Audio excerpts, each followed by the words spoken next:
जय मसीह की। बाइबल का परिचय नाम श्रृंखला में आपका स्वागत है। इस वीडियो में हम रूत के पुस्तक की तरफ ध्यान देने वाले हैं। रूत का पुस्तक बाइबल का 8वां पुस्तक है और यह घटना जो है न्यायों के समय में होता है।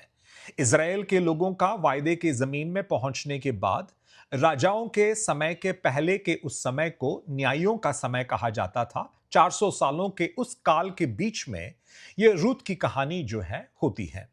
एक परिवार जो बेतलेहम के थे, एलीमेलेक और नेओमी उनका नाम था। उनके दो लड़के भी थे। वे बेतलेहम को छोड़कर वे मोआब देश के तरफ निकल जाते हैं क्योंकि बेतलेहम में काफी बड़ा एक अकाल पड़ा था। उस नए देश में जाकर इन दो लड़कों का दो मोआबी स्त्रियों के साथ विवाह हो जाता है। लेकिन एक बड़ा विपत्ति इस परिवार पर आ पड़ता है जिसके कारण एलीमेलेक और दोनों लड़के जो हैं मर जाते हैं और इस परिवार में केवल 3 विधवाएं बची रहती हैं।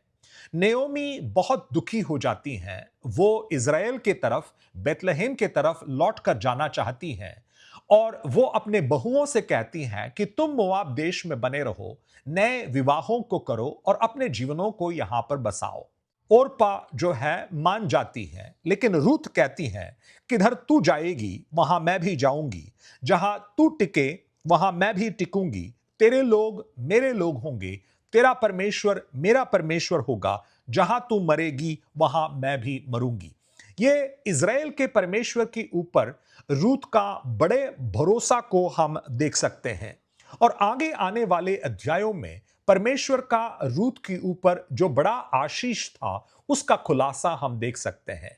रूत जब बेतलेहम के तरफ जा रही थी, भविष्य के बारे में या एक नए पति के बारे में कोई विचार उनका नहीं था, लेकिन परमेश्वर ने उनको बोअज जैसा एक अच्छा पति दिया और परमेश्वर ने उनके वंश में दाऊद जैसे एक बड़े राजा को भी खड़ा कर दिया। और इससे लेखक हमें यह बताना चाहता है कि जब एक व्यक्ति परमेश्वर पर भरोसा रखकर परमेश्वर को आदर देता है तो परमेश्वर भी उस व्यक्ति को आदर देता है। रूत का कहानी जो है एक ऐसा कहानी है जहां एक व्यक्ति परमेश्वर पर भरोसा रखती है और परमेश्वर के द्वारा वो आशीष पाती है। परमेश्वर आपको आशीष दे।